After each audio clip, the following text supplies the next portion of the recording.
자, 안녕하세요. 자, 폐기물 처리 및 자원화 수업을 이제 오늘 첫 번째 수업인데요. 제 강의를 맡게 된 이성종이라고 합니다. 여러분들 대부분 아마 1학년 때, 2학년 때 수업을 저한테 들어가지고 대부분 아실 거예요. 자, 수업 방식은 과거와 동일합니다. 자, 다음 페이지 한번 보면 강의 교재는 PPT 제작, 그리기 빨간색. 자, PPT 제작을 해가지고 배포해 드릴 거예요. 네이버 클라우드입니다. 이거는 이클래스에다가 이게 주소라고 해야 되나? 뭐 링크를 드릴 겁니다. 그러면은 제가 이거 네이버 클라우드를 돈을 내고 쓰기 때문에 무제한으로 다운 받으실 수 있어요. 그래서 강의 자료를 받으시면 되고, 강의 자료는 아마 제가 이 강의를 이번 학기 이제 처음 하는 거기 때문에 매주 만들어야 돼요. 매주 이제 상황에 맞게 만들어서 수업을 하고 올려드릴 테니까 여러분들 참고를 하시면 되겠습니다. 자, 그리고 강의 평가.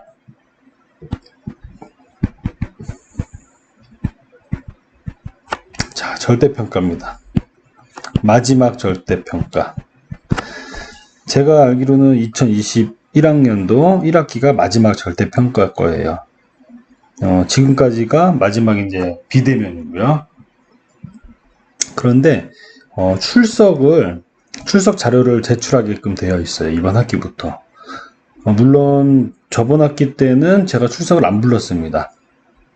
왜냐하면 보니까 대부분 로그인만 해놓고 안 하는 사람들도 많고, 또 비대면인데도 불구하고 제 시간에 수업을 이렇게 듣게 되면은 여러 가지 혼란들이 많이 올 거예요. 그래서 오히려 더 안 좋은 점들이 많아가지고 출석은 자유롭게 했었습니다. 근데 출석 점수를 이번 학기부터는 꼭 기재하고 제가 학교에 제출하게끔 되어 있어요. 그래서 최소 5%를 넣습니다. 이거는 강의를 올리고, 제가 이 강의를 여러분들 출석 체크를 하려면 이 클래스에서 올릴 거거든요. 이 클래스에다가 네이버 주소를, 링크를 걸어줄 겁니다. 그렇게 되면 여러분들이 그걸 들으면 출석이 인정된다고 하더라고요. 그래서 출석은 일주일을 기준으로 듣겠습니다. 왜냐면 제가 녹화 방송을 하기 때문에 실시간 수업이 아니잖아요. 그래서 그 실시간에 한적해서 출석 부르는 거는 조금 불합리하다고 생각해서 녹화 방송인 만큼 그 수업이 있는 그 주까지 출석을 체크를 자동으로 할 수 있게끔 지정을 해 보겠습니다. 그리고 과제물 20%, 퀴즈 25%, 학기말 50% 이렇게 해가지고 총 100%로 해서 성적이 매겨지게 되겠습니다. 참고로 성적은 이게 재수강하는 사람도 있을 수 있을 거예요. 재수강하는 분들은 똑같이 A0가 이제 1개예요. 거기까지 받을 수 있고, 나머지 분들은 A뿔부터 F까지 F를 받는 사람들도 있더라고요. 제가 보니까 거기까지 성적이 나갈 겁니다. 근데 여러분들이 열심히 하고 수업을 잘 쫓아가지고 하면은 충분히 좋은 점수를 받으실 수 있을 겁니다. 자, 기타 관련 사항, 수업 관련 질문, 면담, 기타 등등등. 자, 이것들은 여러분들 학교 거의 안 오죠? 근데 학교를 오게 되면은 자연과학대 513호에 제가 있어요. 그러니까 여기에서 와서 문의를 해도 되고요. 이메일 사용해도 됩니다. 근데 이메일을 사용하게 되면 물론 제가 답변을 해드리지만 제가 이메일도 굉장히 많이 오고 여러 가지 매일매일 저도 여러분들과 같이 시간에 쫓기게 살고 있어요. 그래서 그때 딱 타이밍에 맞게 제가 이메일로 답변할 시간이 오면은 해드릴 수 있는데, 그게 또 타이밍이 넘어가면 또 이렇게 좀 늦어지더라고요. 그래서 좀 급한 거나 이런 것들은 카톡이나 문자 이런 거 주세요. 근데 카톡이나 문자 할 때는 이것도 제가 이동 중이거나 운전하고 있거나 이러면 좀 늦어지는데 그래도 최대한 빨리 해드릴 겁니다. 근데 누군지는 꼭 얘기를 해줘야 될 것 같아요. 이름, 학번, 학과 정도. 이 정도는 좀 얘기해주고 질문을 다다다다닥 하면은 저도 답변을 드리겠습니다. 그리고 이메일은 꼭 네이버 메일 해주세요. 학교 메일도 있는데 이게 잘 안 돼요. 학교 메일이 오류도 많이 나고 또 보냈는데 안 받고 저도 보냈는데 안 가고 이러더라고요. 그래서 꼭 네이버 메일을 보내주십시오. 자, 오늘은 이제 첫날이기 때문에 아주 간단하게 앞으로 수업이 어떻게 될 것이고 어떤 성격의 수업이 될 것인지에 대해서 간단히 설명을 드리도록 하겠습니다. 자, 강의의 목표예요. 이 그림 많이 봤죠? 이 그림? 제가 뭐 대부분의 모든 수업에서 쓰는 겁니다. 결론은 하나예요. 과거의 산업화, 공정고도와 편리함만 추구해서 결국은 지금은 이런 오염, 물질에 대한 대응과 대책이 훨씬 더 우리 삶에 무게가 있다는 겁니다. 자, 그래서 저희 수질오염 계량 환경화학도 있죠. 그 대기 관련 수업들도 있죠. 토양 지하수 저희 수업도 있죠. 기후변화 여러 가지 수업들이 있죠. 이런 수업들의 궁극적인 목표는 다 똑같을 것 같아요. 전체적으로 보면. 자, 본 수업 제목이 뭡니까, 여러분? 폐기물 처리 및 자원화예요. 그죠? 자, 그러면은 이 자원화 또는 폐기물, 뭔가 크게 우리가 배우지 않아도 대충 알 것 같아요. 자, 지구가 가지고 있는 자원은 유한하다. 그죠? 유한합니다. 즉, 자원 고갈은 충분히 예견되어 있는 미래입니다. 그래서 새로운 신소재도 개발하고 환경 오염이 덜 되는 친환경 소재, 에너지, 부품, 재료 등등 많이 개발을 하고 있죠.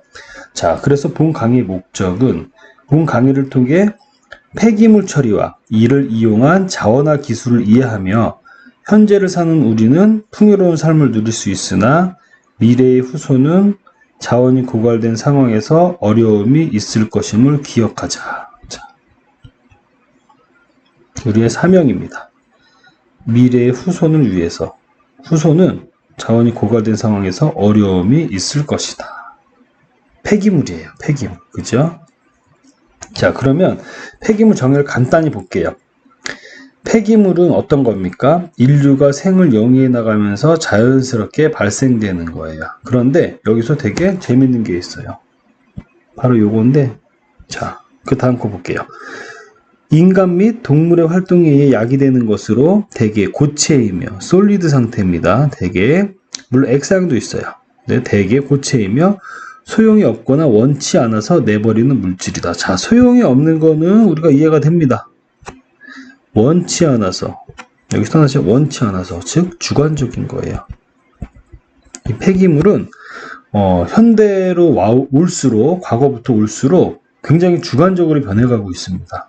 즉 내가 원치 않아서 이 필요가 없어지는, 필요보다는 그 이용의 그 가치가 없어지는 게 아니에요.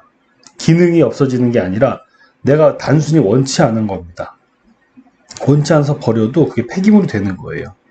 그럼 점점 우리가 편하게 편리함을 좀 추구하고 좋은 거를 쓰고 싶고 새 것을 사고 싶어요. 그러면 아직까지 기능성이 있지만 버리게 되는 거죠. 기존 물건을. 자, 주관적인 관점에서 폐기물들의 정의가 굉장히 광범위해지고 있습니다.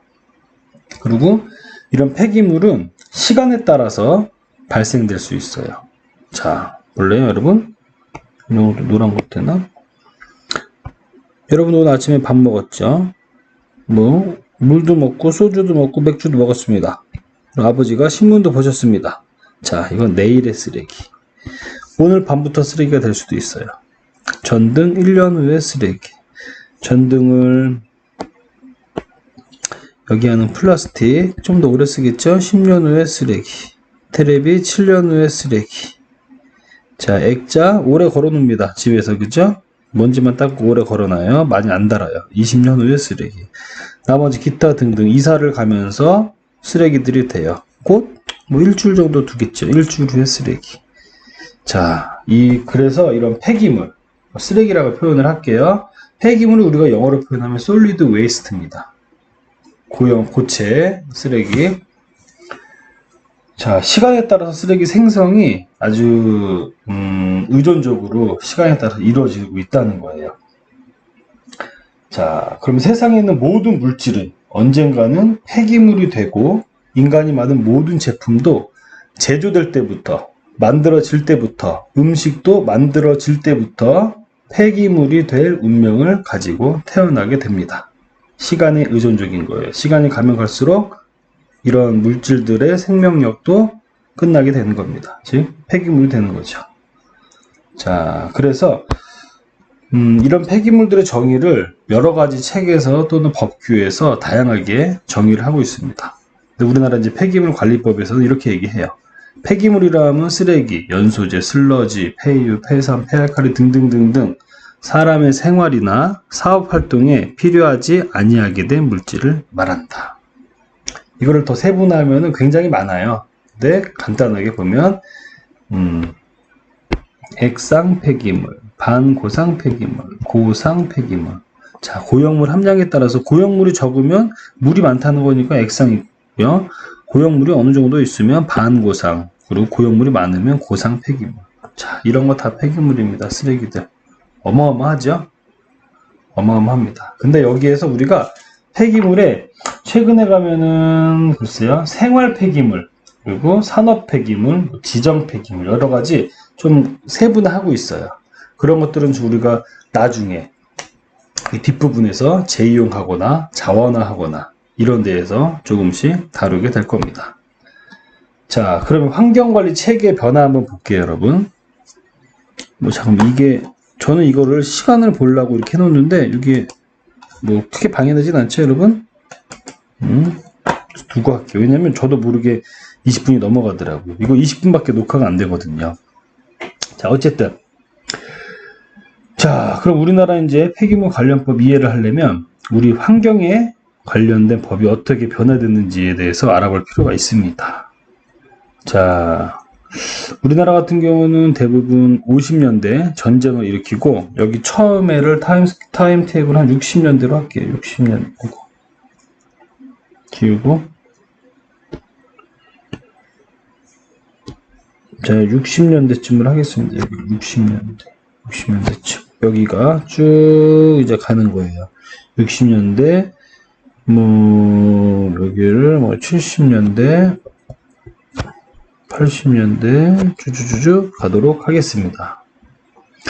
자, 60년대. 우리가 이 60년대를 비준수 단계라고 해요. 비준수. 말 그대로 준수를 아무도 안 하는 거예요. 비규제. 정부 및 기업이 무관심하다. 자, 정부나 기업이 무관심한 단계. 사람들도 무관심하죠. 그죠? 그래서 60년대는 환경에 대해서 전혀 무관심했어요. 왜냐면은 환경을 생각할 시간이 어디 있습니까? 50년대 전쟁 끝나고 다 먹고 살기 힘들 텐데요. 그죠? 이제 그러다가 60년대 시대를 지나고 70년대가 왔습니다. 70년대가 오면서 공업화학이라는 쪽으로 우리나라가 발전을 하게 돼요. 공업화학. 즉 화학이에요. 화학 산업이 발전을 하게 됩니다. 그래서 70년대 들어서 공해방지 중심의 사후 관리 체계로 접어들게 돼요. 사후 관리 체계가 들어가니까는 어떻게 그 상황이 변할까요? 사후에 관리를 하게 되는 거예요. 관리가 하게 된다는 얘기는 오염물질에 대해서 관심이 있다는 얘기죠. 그리고 사업장들이 늘어나면서 쓰레기도 같이 늘어나고 그리고 또 쓰레기가 늘고 화학산업이 막 발달되면 대기오염물질 늘어나고 하는 과정에서 환경에 대한 관심을 비로소 갖게 되었다는 의미입니다. 그리고 또 이럴 때 특징이 있어요. 뭔가 사전에 뭔가 예방하는 게 아니라 꼭 사고가 터진 다음에 조치를 취하게 되는 겁니다. 예를 들면 오염물질이 발생할 때까지 관심이 없다가 어서 사고가 터지는 거죠.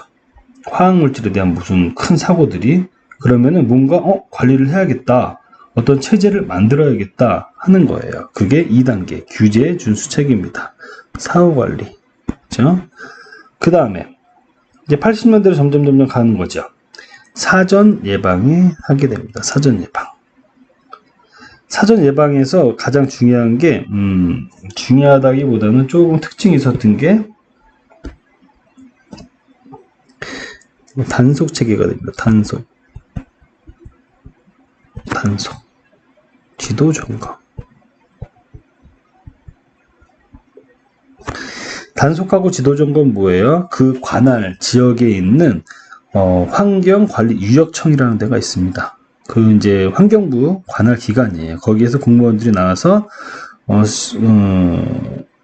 수시로가 아니라 그 급습하는 거죠.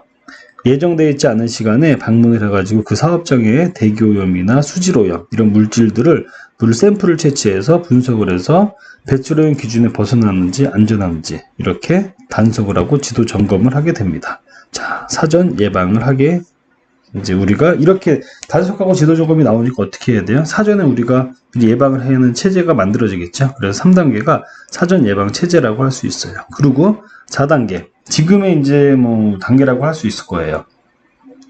이러면서 우리는 통합 환경 관리 체제를 유지하고 있다고 생각할 수 있습니다. 통합 환경 관리, 생태 효율성, 정부 및 기업의 협력. 자, 2단계예요. 아이고. 2단계인데 통합 환경 관리 체제에 대해서는 우리가 뒤에 한 번 더 다루게 될 거예요. 이거는 아주 기본적인 거예요. 우리가 여러분 어떤 공장을 짓는다고 쳐봅시다. 공장을 짓려면은 우리가 뭐 수질, 대기, 뭐 수질 관리 법령이 있을 거고 대기 법령이 있을 겁니다. 토양 관리 법령이 있을 거예요. 이런 법령들을 등등등등 해서 얘도 신고, 뭐 허가, 신고, 허가 다 법률적으로, 법적으로 관리 체계를 신고를 하고 허가를 받고 다 했어야 돼요. 그러니까 굉장히 일이 많아지는 거죠. 유사한 일들을 수질이라 대기, 토양 이 매체가 다르다는 이유로 여러 번 반복하고 아이고 어떻게 된 거지? 죄송합니다. 여러 번 반복하고 이런 일들이 발생돼. 그러니까 너무 에너지가 낭비가 되죠. 그래서 얘네들을 통합으로 묶습니다. 통합으로 묶어가지고 하나의 보고서로, 하나의 신청서, 하나의 허가 요청서로 만들기 시작했어요. 그게 통합환경관리체계입니다.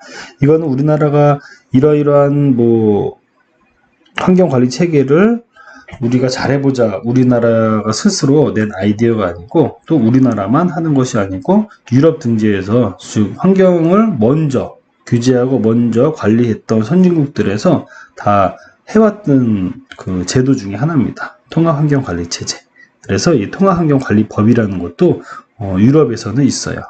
우리나라에서도 이제 통합환경관리체제로 들어가서 수질, 대기, 토양, 폐기물, 지하수 등등을 그리고 주변 환경, 생태계까지 고려해서 통합적으로 모니터링하고 관리하는 통합환경관리체제로 들어왔다고 말씀드릴 수 있겠습니다. 지금 말씀드리는 것들은 나중에 우리가 세부적인 내용을 하면서 다 조금씩 새로 다룰 거예요. 지금은 이런 체제로 되고 있다는 걸 편하게 보시면 되겠습니다. 자, 그리고 이제 60년대부터 2010년대까지 법이 제정이 되는 것들, 법에 대한 특징과 폐기물 관련해서 우리가 아주 중요한 처분 관련인 거, 그리고 재활용 관련인 거, 이 법이 크게 특징을 가지고 양분화되어 있습니다. 자, 이런 것들에 대해서는 우리가 다음 시간에 조금 더 세밀하게 각각의 내용들을 이 안에 법들이 굉장히 많거든요. 근데 여러분들이 우리가 이 폐기물 법 수업이 아니기 때문에 간단하게 소개를 해드릴 거예요. 네, 간단하게 소개를 하는데 좀 그래도 일부 시간이 좀 필요하기 때문에 한 번에 엮어서 다음 시간에 한번 보도록 하겠습니다. 즉, 본 이제 폐기물 처리 및 자원화 수업은 이런 폐기물에 대한 간단한 법령을 기반으로 우리가 수업이 좀 진행이 될 거예요. 그 법령부터 해가지고 폐기물이 어떻게 처리가 되는지, 그리고 이게 어떻게 자원화가 되는지, 에너지화가 되는지, 또 연료화가 되는지, 여러 가지 이게 불과 5년, 10년 이전하고 지금 현대하고 자원화하는 기술들이 많이 바뀌고 있거든요. 그래서 최신의 기술들이 어떻게 되고 어떻게 우리가 못 쓰는 폐기물을 에너지로 쓰는지 연료로 쓰는지 이런 거에 대해서 여러 가지 사례를 들어서 차근차근 보도록 하겠습니다. 자, 오늘은 첫날이니까 수업을 이 정도로 하고 다음 시간부터 세부적으로 수업을 들어가도록 하겠습니다. 감사합니다.